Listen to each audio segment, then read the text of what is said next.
Hello friends, पारस classes में आप सभी का बहुत बहुत स्वागत है। जैसा कि ये हिंदी टॉपिक वाइज जो सीरीज चल रही है जिसमें हम लोग सामान्य हिंदी कवर कर रहे हैं टॉपिक वाइज, उसमें हम लोग समास टॉपिक कवर कर रहे हैं।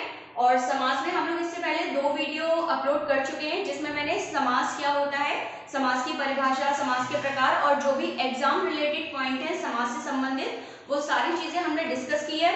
उसके बाद हम लोगों ने समास के प्रकारों पर डिटेल डिस्कशन किया है। तो जो इससे पहले वाली वीडियो अपलोडेड है पहले आप उन्हें भी देखेंगे और फिर इस वीडियो को भी आप कंटिन्यू करेंगे। ठीक है, तो ये 3rd वीडियो है समास टॉपिक को लेके डिटेल डिस्कशन है पूरा। और जो भी समास से आपके एग्जाम में क्वेश्चन आता है वो सारे टॉपिक हम लोगों ने यहाँ सारे की पॉइंट्स यहाँ कवर किए हैं। चलिए वीडियो को स्टार्ट करेंगे। जो बाकी के रिमेनिंग पार्ट्स हैं आपके समास के कौन कौन से टाइप थे, हम लोग 3 को परिभाषित कर चुके हैं, बाकी के 3 आज मैं यहाँ डिस्कस करने वाली हूँ। ठीक है, और इसके अलावा एक और मोस्ट इंपोर्टेंट इन्फॉर्मेशन, जैसे ही टॉपिक कंप्लीट हो जाता है आपको कॉन्सेप्ट क्लियर हो जाएंगे तो आपको क्या करना है, समास मैराथन सेशन ऑलरेडी अपलोडेड है, आप उनको क्या करेंगे, आप उनको सॉल्व करेंगे, उनको बार बार देखेंगे जिससे कि आपके टॉपिक से कोई भी क्वेश्चन आएगा तो वो आपसे क्या नहीं होगा, आपसे बिल्कुल भी गलत होने वाला नहीं है। ठीक है, चलिए शुरू करते हैं। मैं आपसे 3 प्रकार पहले ही समझा चुकी हूँ और अभी आगे वाला हम लोग डिस्कस करने वाले हैं तत्पुरुष समास। ठीक है, तत्पुरुष समास क्या है, थोड़ा इंपॉर्टेंट पॉइंट यहाँ पे देख लेंगे जो जो हमारे एग्जाम में पूछा जा सकता है। ठीक है, इसके अलावा कुछ भी नहीं आएगा डेफिनेटली। ठीक है, चलिए सबसे पहले तत्पुरुष समास के अगर भेद की बात करूं मैं, कितने भेद है तो 6 भेद है इसके। ठीक है, दूसरा मोस्ट इंपोर्टेंट पॉइंट जो अपने को ध्यान रखना है, सबसे पहले इससे ये क्वेश्चन आता है कि तत्पुरुष समास में कौन सा पद जो है वो प्रधान होता है या कौन सा पद श्रेष्ठ होता है या कौन सा पद जो है वो मुख्य होता है। तो हमेशा ध्यान रखिएगा तत्पुरुष समास में उत्तर पद क्या होता है, उत्तर पद प्रधान होता है। ठीक है, उत्तर का मतलब है बाद वाला या दूसरा वाला पद क्या होता है, प्रधान होता है इसमें तत्पुरुष समास में। ठीक है, अगली बात जो अपने को ध्यान रखनी है कि पूर्व पद में विभक्ति चिन्हों का लोप होता है। प्रश्न ऐसे भी आ सकता है, देखिए प्रश्न पूछने का तरीका है, प्रश्न आपसे कैसे भी पूछा जा सकता है। अगर आपको कॉन्सेप्ट क्लियर है तो आपसे प्रश्न बाहर नहीं जाएगा। ठीक है, कि तत्पुरुष समास के किस पद में विभक्तियों का लोप रहता है या कारक चिन्ह छिपे हुए रहते हैं। तो हमेशा ध्यान रखना पूर्व पद में अर्थात पहले वाले पद में क्या रहता है, विभक्ति चिन्हों का लोप रहता है।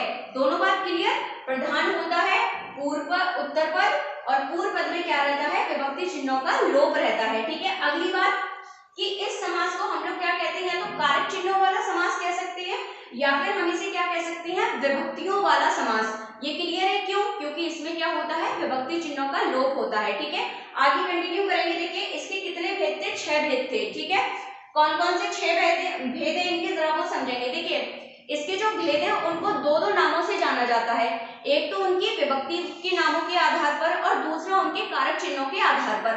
सारी बात मैंने यहाँ लिखी है, बस आपको समझना है। ठीक है, देखिए सबसे पहले अगर इसके नामों की बात करूं तो देखिए इसका पहला भेद क्या है, द्वितीय तत्पुरुष समास, दूसरा भेद क्या है, तृतीय तत्पुरुष समास, तीसरा भेद है चतुर्थी तत्पुरुष समास, चौथा भेद है इसका पंचमी तत्पुरुष समास, पांचवा भेद है षष्ठी तत्पुरुष समास और छठवां भेद है सप्तमी तत्पुरुष समास। ठीक है, तो 6 भेद हैं। अब इनको हम इनके दूसरे नामों से भी जान सकते हैं, क्योंकि ऑप्शन में हो सकता है आपको द्वितीय तृतीय चतुर्थी वाला नाम ना देकर उसके कारक चिन्हों वाला नाम दे दिया जाए, तो आपको पता होना चाहिए किस विभक्ति का कारक में क्या नाम है। ठीक है, जरा समझेंगे। देखिए द्वितीय तत्पुरुष को हम क्या भी कह सकते हैं, कर्म तत्पुरुष। क्या कह सकते हैं, कर्म तत्पुरुष।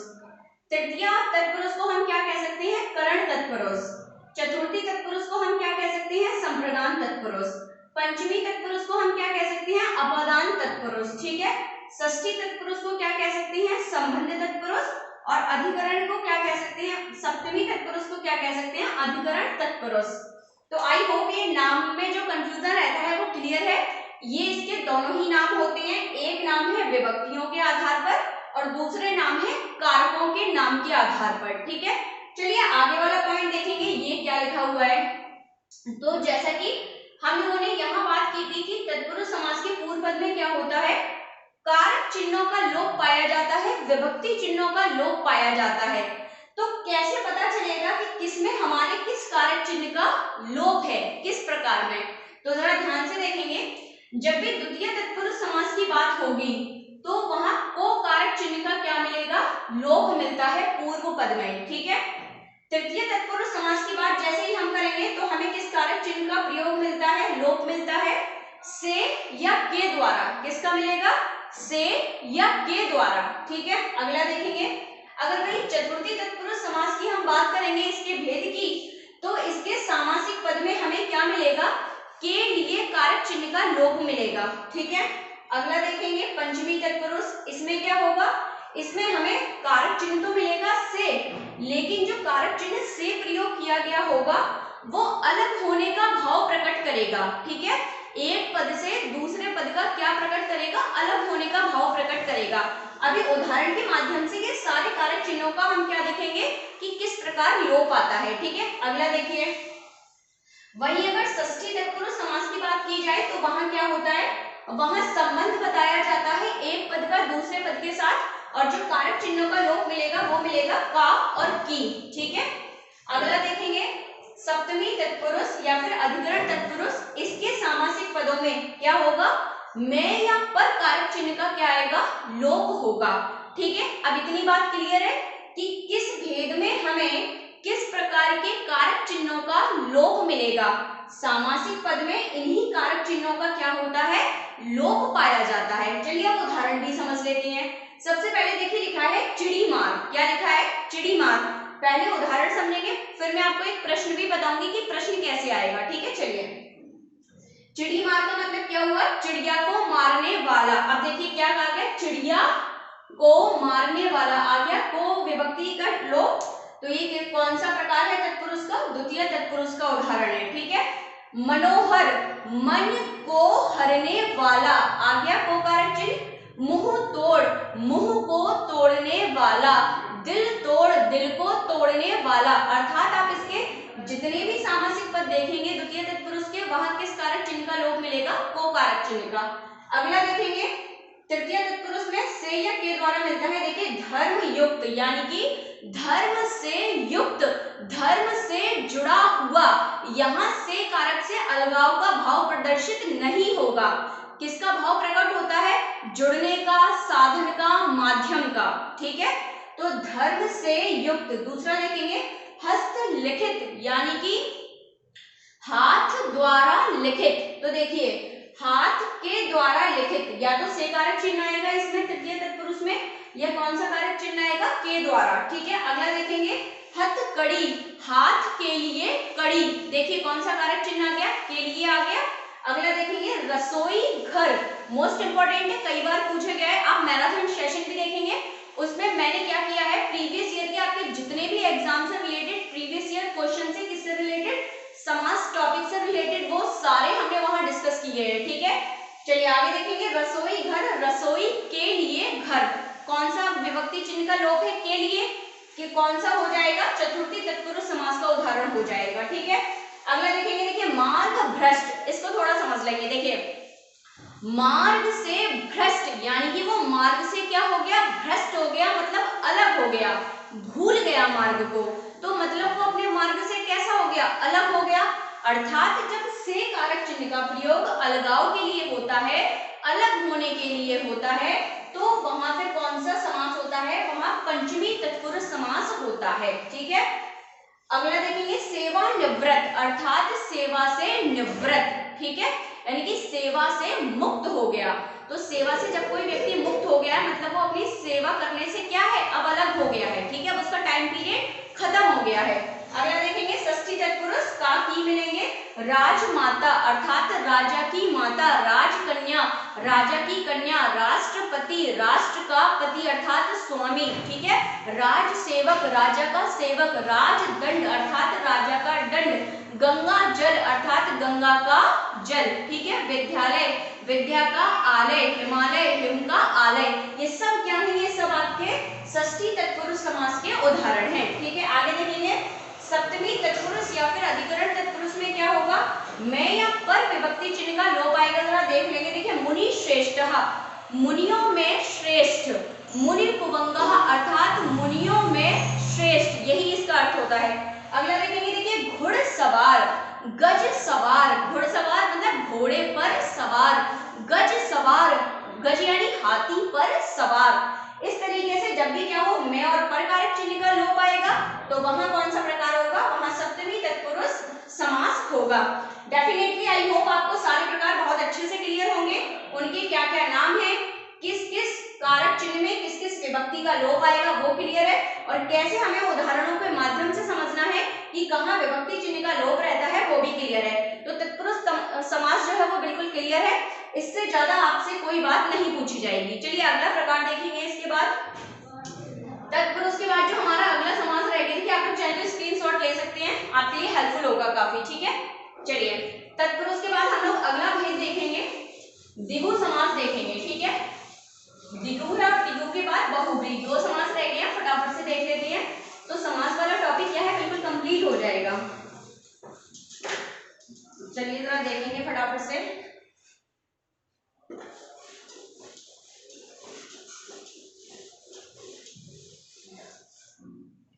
चलिए अब हम लोग जो चर्चा करने वाले हैं किस पर करने वाले हैं, द्विगु समास पर करने वाले हैं, ठीक है।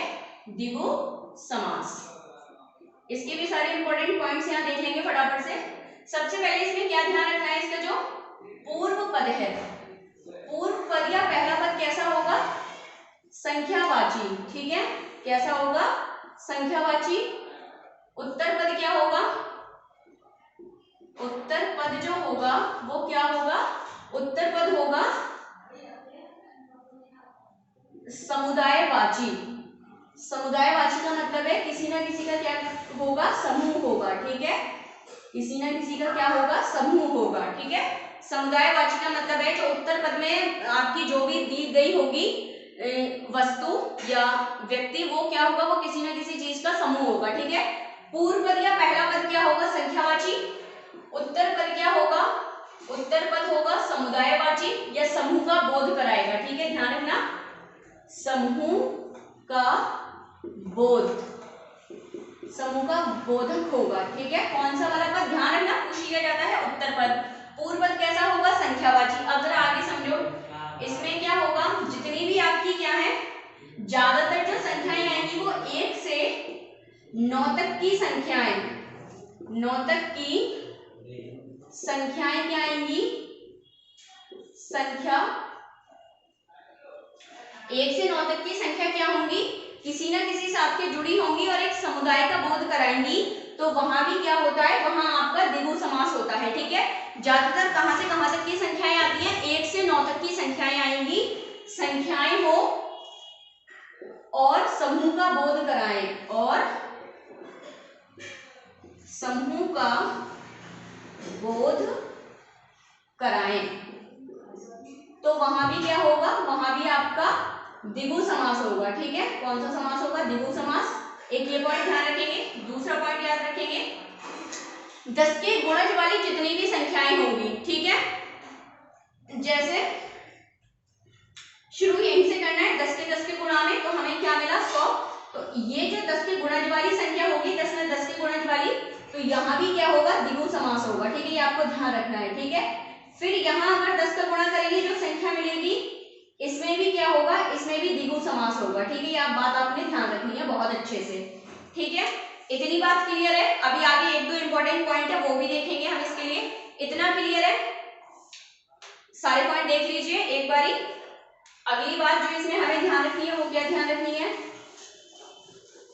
अगली बात जो आप ध्यान रखेंगे तो ये ध्यान रखेंगे कि जितनी भी आपकी क्या होंगी, जोड़े वाली संख्याएं होंगी, मोस्ट इंपोर्टेंट पॉइंट है, स्टार लगा लेना, ठीक है। जोड़े वाली संख्या, जोड़े वाली संख्या। अब जोड़े वाली संख्या कौन कौन सी होती है जरा समझ लेंगे। जोड़े वाली संख्या होती है आपकी, जैसे मान लीजिए कहीं आया 64 आया, ठीक है। अब 64 में अगर आप कहें इसको संख्यावाची देकर आप द्विगु समास में लगा देंगे तो बिल्कुल गलत हो जाएगा। जितनी भी ये जोड़े वाली संख्याएं हैं वो आपकी द्वंद्व समास में जाती हैं, ठीक है। क्योंकि इसका मतलब क्या होता है, 60 और 4, 60 और 4 क्या है, दोनों क्या है, संख्याएं, दोनों समान पद हैं, दोनों तरफ संख्याएं हैं, किसी का बोध नहीं हो रहा है, किसी समुदाय का बोध नहीं हो रहा है, इसलिए जितनी भी ऐसे जोड़े वाली संख्याएं हैं, ठीक है, 11, 12, 13, 14, 15, 16, 17, ऐसे 21, 22, 23, 24, 25, जितनी भी ऐसी ये जोड़े वाली संख्याएं हैं, उनमें सब में कौन सा समास होता है, उन सब में आपका द्वंद्व समास होगा, ध्यान रखेंगे, द्वंद्व समास, ये इंपॉर्टेंट पॉइंट है और जनरली आपका प्रश्न यहीं से आता है, ठीक है, क्योंकि हम लोग क्या केवल इतना जानकर रह जाते हैं कि जहां भी संख्या है वहां द्विगु समास लगा देंगे और केवल इतनी बात आपने जानी, बाकी आपने पॉइंट कोई जाना नहीं, तो आपने जैसी संख्या देखी और आप क्या कर देते हैं, आप वहां द्विगु समास लगा देते हैं, आपका समास गलत हो जाएगा। जितनी भी जोड़े वाली संख्याएं हैं क्या करेंगे, उनमें आपको द्वंद्व समास बताना है, ठीक है। एक और बात यहां जान लेंगे, अगर किसी संख्या में क्या है, एक पॉइंट ये हो गया, एक और पॉइंट जानिए यहाँ पर, अगर किसी संख्या में क्या आ गया, अगर किसी संख्या के शुरू में कोई उपसर्ग जुड़ा आ गया, ठीक है, क्या जुड़ा आ गया, अगर संख्या में सीधे लिख लीजिए, संख्या में शुरू में उपसर्ग जुड़ा है, उपसर्ग जुड़ा है, तो वहां कौन सा समास होगा, अगर उपसर्ग जुड़ा है तो फिर उस संख्या में आपको क्या बताना पड़ेगा, अव्ययीभाव समास बताना पड़ेगा, अव्ययीभाव समास। बहुत अच्छे से ध्यान रखना है आपको, वहां कौन सा समास बताना होगा, अव्ययीभाव समास बताना होगा। जैसे कौन सा, देख लीजिए जरा, जितनी भी आपकी ऐसी संख्याएं हैं 19, 29, 39, ये जो उन शब्द है, उन एक क्या है, उन एक उपसर्ग है या आप अव्यय शब्द कह सकते हैं, तो आपको वहां क्या करना है, आपको वहां अव्यय समास बताना होगा, ठीक है। किसमें, 29, 19, 39, 49, जितनी भी ऐसी संख्याएं हैं, ठीक है। चलिए अब आगे देखेंगे, आई होप ये संख्या वाले जितने भी पॉइंट है वो आपको क्लियर है। अब जरा थोड़े से हम लोग क्या देख लेते हैं, द्विगु समास के उदाहरण देख लेते हैं कि कैसे वहां पूर्व पद संख्यावाची होगा और उत्तर पद क्या होगा, किसी का समूह का बोध कराएगा, ठीक है। चलिए जरा देखेंगे, सबसे पहले देखेंगे बहुत बार पूछे जाने वाला उदाहरण पंचवटी, ठीक है, पंचगवम, पंचगा 5 गायों का समूह, पंचवटी 5 बटों का समूह, ठीक है। और देखेंगे जरा त्रिवेणी,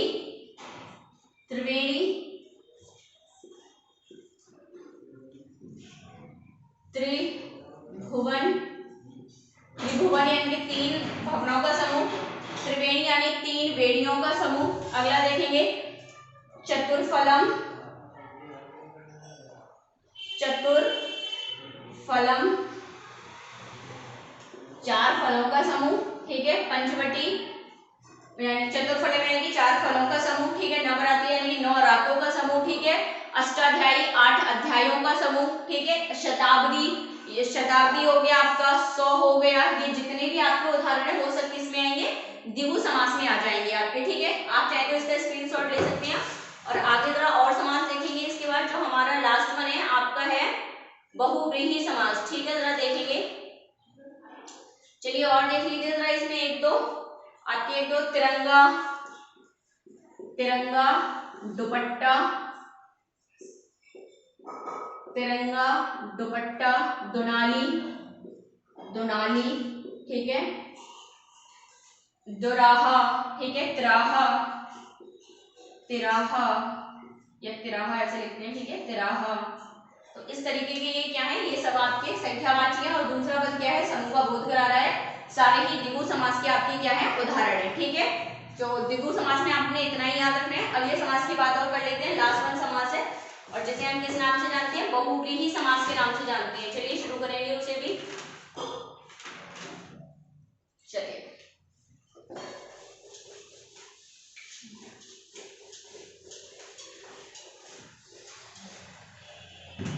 बहुव्रीहि समास, ठीक है।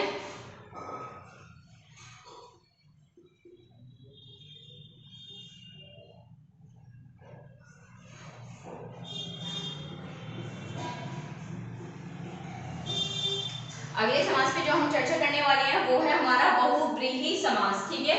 जरा ध्यान से देखेंगे बहुव्रीहि समास क्या होता है। सबसे पहले इसमें ये जानेंगे कौन सा पद प्रधान होता है, तो बहुव्रीहि समास इंपॉर्टेंट पॉइंट नोट करेंगे जो कि एग्जाम रिलेटेड है। सबसे पहला कि इसमें कोई पद प्रधान नहीं होता, ठीक है, कोई पद प्रधान नहीं होता, ठीक है, प्रधान नहीं होता। जो दोनों पद दिए गए होते हैं उनमें से कोई पद प्रधान नहीं होता। दूसरी बात, तीसरा पद प्रधान होता है। तीसरा पद प्रधान, तीसरा पद प्रधान होता है या अन्य पद कह सकते हैं आप, ठीक है। अन्य पद कैसा होता है? प्रधान होता है, ठीक है।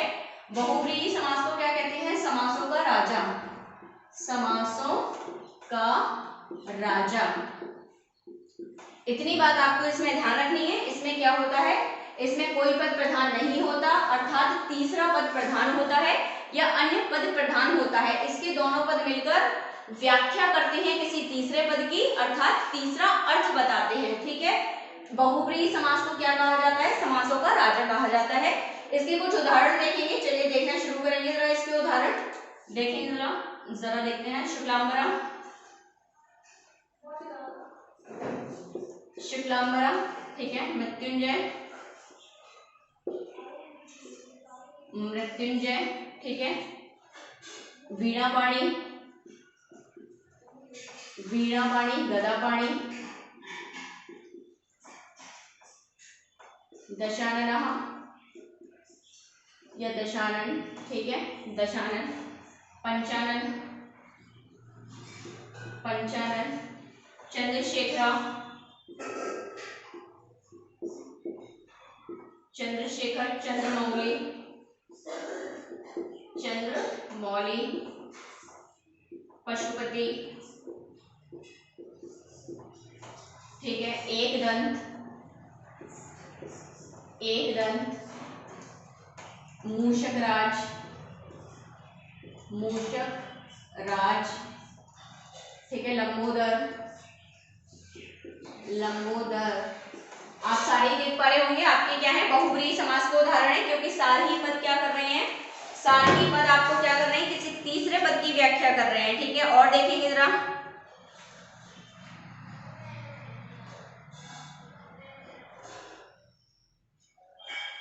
और देखेंगे जरा इसमें एक दो और देखेंगे, जैसे चक्षुश्रवा, और देखेंगे बारहसिंगा, बारहसिंगा, ठीक है। रक्तलोचना, रक्तलोचन या रक्तलोचना, ठीक है। चलिए सारे ही देख लेंगे। दोनों ही पद क्या है? किसी तीसरे पद की विशेषता बता रहे हैं, अर्थात अन्य पद को प्रधान बता रहे हैं। जरा देख लेते हैं एक बार। देखिए, चंद्रशेखरा यानी कि जिनके शिखर पर चंद्रमा है, अर्थात कौन? शिव भगवान।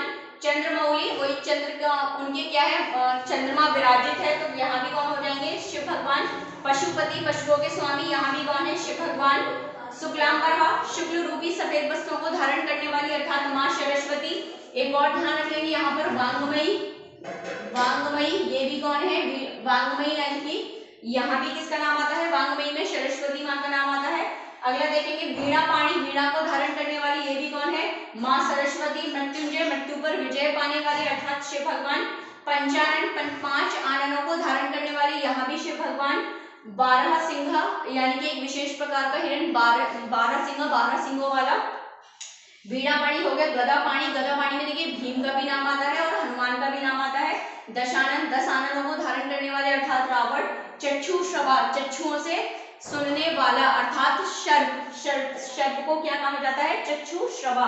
अगला देखेंगे एकदंतः, एकदंतः यानी कि एक दंत को धारण किए हुए अर्थात गणेश भगवान। मूषकराज, गणेश भगवान।